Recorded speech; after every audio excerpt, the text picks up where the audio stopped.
now proudly presented on SNME. That's Sunday night's main event. Patreon and free feed. Yo, we just people from the north side. Once the Timmy's hit the shore fine. Winter ready on the four ties. Heavy traffic during 4-5. Gotta hustle on your own time. Color people every port side. We just people from the north side. Once the Timmy's hit the shore fine. Hey guys, what's going on? It's your host, your boy George Mackay, live here, Destiny World Wrestling, and I'm sitting down with the one, the only, returning for the third time, the Golden Gun, Mr. One Shot, One Kill himself, Mark Wheeler. That's me. Thank you. That's a good introduction. I appreciate that. My introduction skills have leveled up from the They're first good, time yeah. that we talked. First time I was like, I'm sitting online with Mark Wheeler. Like my voice was, I was all nervous and shit to like talk to indie wrestlers. Now I'm like, It's easy now. now I'm like the fatter Chris Van Vliet. Yeah, I'm gonna make jokes myself so that the people on the internet can't hate. That's how you do it. That's how you do it. First. You got to get away with it. That's it, man. Actually, I have lost some weight. Good for you. Awesome. I have quit smoking. Thank you. Yeah, Thank you. I yeah, appreciate yeah. that. I've quit smoking. It's been 6 weeks. I don't have the physique of a Mark Wheeler, but nah. Fuck. All that extra effort. Forget it. So let's talk about. I want to talk about injuries, Yep. setbacks, and returning to the ring now. You were cleared for the ring, I believe, tail end of January, early February. Yeah. Like end of January, February first week, I came back to wrestling. February 4th, Alpha 1, my first match back. I was petrified that I was gonna get hurt again because obviously back of your head you're like, Psychosomatic. oh Yep. god, yeah. Surgery sucked, recovery sucked, but I was told a year and a half. I came back in 8 months, so I'm pretty happy with that. And so far, I've had like 7 matches since, and I've had no problems. So And it feels, everything feels good. Everything feels like it should.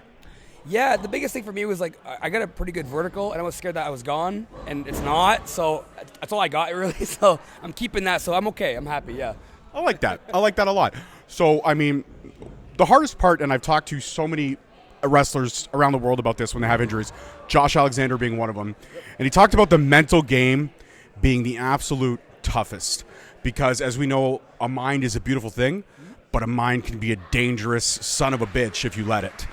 And depression, anxiety, all these things are real. And when you've got nothing to do but time, it makes it even more dangerous.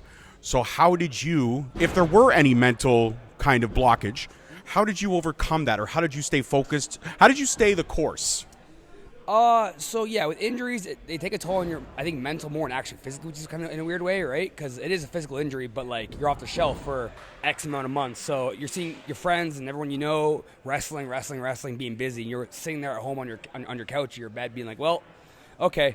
And I think for me, the biggest thing was hearing a year and a half off was like, man, a year and a half, that's a long time to be not be wrestling. And this is what I do like 10 years now. It's my passion, right? So one thing sport I've ever been good at, right? And I've tried a lot of sports, and it's the one that I've like excelled in, right? So to have that taken from you and like you can't travel and you can't see your friends and you can't even drive a car, you can't even walk, right? It's very demoralizing. But I will say the biggest thing that kept me going was just the motivation of coming back and showing them like, okay, year and a half, I'll show you a year and a half, right? I'm very stubborn, right? I'm Serbian, so I'm very stubborn. No, Mark Wheeler started. No. No. I'm pretty, from watching me, you can tell I'm kind of a hard ass, kind of stubborn, but that stubbornness kind of helped me progress. Like same thing, 2019, I broke my arm. I got this giant scar, my arm. I got a big plate in there, right? And like I was told a year, and it came back in like 5-6 months, right? So, I mean, I'll take it. I can't, no wood here, but knock on wood, I'm good. But it's one of those things where, like, you got to stay positive because wrestling's already just a hard thing to do. Like, physically, mentally, it's taxing your time, like, your body's hurt. So you have to go into it thinking, like, okay, this thing I want to do, I'm very passionate about it, so it already hurts. So if I can get through the pain of physio and the pain of recovery, you can do anything, right? And wrestling, and my body at this point, 10 years in, is just calloused up. So I'm very good with pain. So thankfully, that's been my way to kind of, get back. And I like that. I like that line that you use, which calloused up, because that reminds me of one of my, I don't know, are you big on Canadian hip-hop? I mean, I like all music, so yeah. Okay, so the Rascals. You know the Rascals, right? There's there's a song that they do called One Shot. And Yes. my favorite verse is the last guy, where he goes, in the dungeon, where the dues are paid. Before we ever get the chance to rhyme on stage, we learn the tools of the trade. Get callous, get strong. And it's like, it's just the way he says it. Yep. And he talks about like, listen, we're here now, we're up. And I mean, to be up in Canadian hip hop is a very hard thing to do, because Canadian hip hop, it has a nice niche, but other than certain artists like the Rascals, like Northern Touch, like Cardinal Official, Canadian hip hop is pretty much predominantly non-existent. And then of course you look at Drake, but Drake is international, and Drake's not a rapper. Drake's a fucking singer. I don't give a fuck what anybody says. I have my mic drop. I have my shit on Drake. That's fine. I have my shit. Hey, that's fine. But it is my opinion, and that's okay. That's cool. Everyone's like assholes. We all have them. Opinions. Of course, yeah. So you know what? But I mean, you yourself have had mental toughness tested for the better part of the last 2 years. Yeah. I'm not going to get into any specifics of anything. We'll keep that all off the shelf. But you've definitely been mentally tested. And knowing that wrestling and drama, unfortunately, goes hand in hand, sometimes it bleeds into your personal life. And that's all I'm going to say. Yeah, of course. But how do you overcome that? And how do you stay in love with pro wrestling? Can I ask that, considering that a lot of the personal involved a lot of people in the wrestling business, people that you trusted, people that were in your inner circle, and now they're no longer in your inner circle because of the distrust. How do you still love pro wrestling after having that mental test? It's passion, man. That's like, I've been like wrestling like since I was like probably 3 years old. I had this like 5-foot Batman that I wrestled on cement floors for, like, I'd write out full cards. I'd make an entrance way. I did backyard wrestling. I've been wrestling in a sense, right?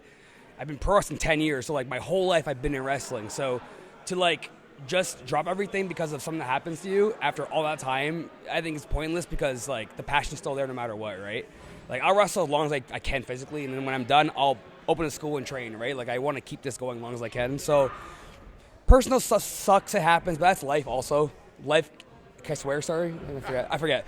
Fuck yeah. Okay, life's a bitch sometimes, right? And you have to like just kind of find your way through it. But the passion, and I have such good friends in wrestling. Like my close friends in wrestling are very close, like brothers and sisters, right? So like to just like take what I went through or whatever anyone goes through and just like to walk away from this, I think is silly, because if you have to, I get that.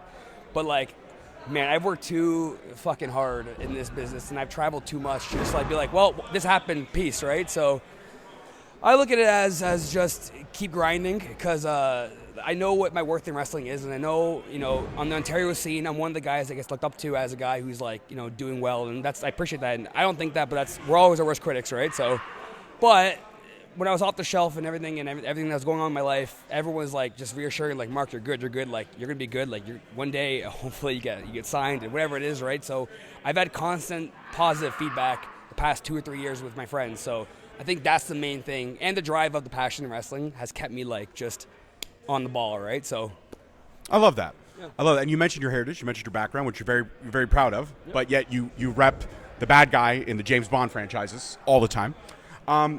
What is it? I mean, I think I've asked this question before, but it's been a while since we sat down. Yeah. What is it about James Bond that you love? Is it the fact that he's suave, sexy, cool, gets the women even when he doesn't want the women? Like, you look at Casino Royale. Yeah. He didn't want her. No. But he eventually gave in to because at the end of the day, he's a guy. Yeah, of course. And when a beautiful woman like that is throwing herself at you, you'd be stupid to not jump on it. But he didn't really want it.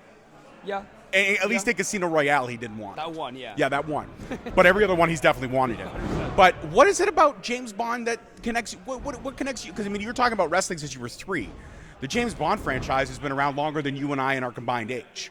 Yes, of course. Yes. So what is it about this character that you connect with? It's kind of a deep question, but it's a good one. But I asked the tough questions, Mark. I appreciate that. It's good. So, I mean, since I was a kid, I'll try to make this not so long story. When I was a kid, I watched, I played Golden Gun 64, GoldenEye 64. And I just fell in love with it, and then I watched the movies, and the character itself, like, he's so mysterious, but it's not mysterious in a weird way. Like, he's suave and all this, but like, you know who he is, but like, he's also a special agent, and like, so much. There's layers to the character, right? There's a lot of layers to James Bond, right? Like, a lot of layers, and when I look at what I look at Mark Wheeler is a lot of layers, right? So by layers, I mean, yes, when I wrestle, I'm an asshole 9 times out of 10. But sometimes I show a heart when I wrestle, which, yes, James Bond is a good guy, but if you wanted to be a bad guy, very easy for him to do it. It actually is. Right? He does walk that line. Right? So I feel like typically when I wrestle, or even how I am, I'm always trying to walk the same kind of idea of a line, right? So most times you're going to get the same kind of Mark Wheeler, which you would get James Bond, right? But you never know how Mark Wheeler is going to, either change his style or change something. But I like keeping, I guess, on a swivel, right? Which, again, he's mysterious. He has like 19 movies, but who really is James Bond? Special agent that gets the women and gets the bad guys. And look. But to get a license to kill, you have to kill 3 people. Right? And I've been told that more so my super kick is like a gunshot. Right? It is. Yeah. I mean, which I think is cool. I've called the Mark Wheeler match or 2 in my commentary career. And, it's brutal. Right? I mean, and one of those things, too, where, like, I don't try to look too deep in the James Bond thing. Also, the nickname Golden Gun is just cool also. It doesn't hurt, right? So I could break this down more, but if I, to be honest, like, aside from it being a cool name, I just always loved the franchise, and like, that game made me become a gamer as a kid. Like, I played that game, I don't know how, to this day, I still play that game once in a while with friends. So, like, it's one of those things that, like, has been a big part of my life, and I need to find some kind of persona or something. I was just Mark Wheeler for a long time, like 5 years. The Golden Gun thing stuck, and I had the leather and the jack and all that. It just clicked for me, and I've been running with it ever since. And no one's ever questioned it. No one's ever been like, "Oh, don't do that Golden Gun thing," or "Why are you doing that?" So I look at it as, like, in a weird way, like an anti-James Bond. The anti-James Bond. Right. It's kind of like a play on how he It's is. like Venom is to Spider-Man. Right. Like, you look at Mark Wheeler, you don't think good guy, but he could be. But I will tell you this, Mark. I will tell you this one thing. Good guy or bad guy, the ladies seem to swoon over Mark Wheeler. Even my wife, we've been happily together for 22 years. Okay, I'm going to air this shit out.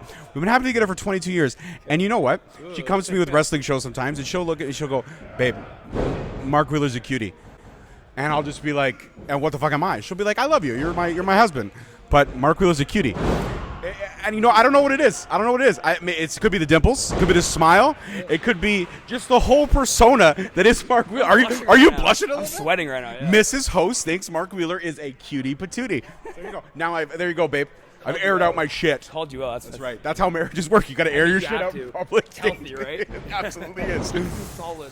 So you're coming back. Yeah. Tonight you're at Destiny. You're making your return to Destiny. And when you made your debut at Destiny, it was under rather hostile circumstances. You came in and attacked arguably the most undefeated man in Destiny Wrestling history, a man who has pretty much never lost. He's never lost in his return to Destiny Wrestling, Tarek. Yeah. And I believe tonight, due to match changes or card changes, we're going to finally get to see you two stare across from each other. Now, correct me if I'm wrong, I don't think you two have faced each other in quite a bit of time. I think there may have been times where you had, definitely over at Superkicked, but now here at Destiny, this is the first time for the Destiny faithful. Yeah. So, I mean, Mr. Punch Kick Chop versus Mr. One Shot? Jesus fucking Christ, dude. You can't write shit like this. So I got to ask you this. I mean, Tarek has to prepare for you now, but you also now have to prepare for Tarek. You were in a scramble, now you're not. Yes. You have to prepare. How do you prepare for the man that actually you started the beef with because you attacked him? So to add more layers to this, speaking of layers, my last match I got hurt was against Tarek.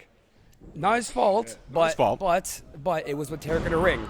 So there's more to this story than just I jumped the guy. There's more to that. There's another vendetta of my last match, 8 months off, was with him. I jumped him, sure, and that happened to me, so I think we're kind of even right now. So if anything tonight, I think it'll be, I don't want to say a fair contest, but I'll say this. Tarek is the kind of guy who will punch the shit out of you, kick the shit out of you, chop the shit out of you. I got a very high pain tolerance. Tarek has punched and kicked me I don't know how many times in my life, and I'm still here. I've also kicked his face in I don't know how many times, so I think we're both, going back to what I was saying earlier, two really stubborn dudes who just want something to prove. So I think I'm going to win, obviously, but at the end of the day, I know Tarek's knees hurts right now, so I got a target. And being one shot, one kill, I look for targets. Clearly, it's wrapped up, so... I like how he also looked for targets, but he also made the sign of the cross. Like, dude, you better have all your stuff kind of tied up in a nice little neat bow. You have to. All right. I want to talk. I guess my final question before I let you go prepare for the night ahead of you is: you're in your 30s now. I'm in my 40s.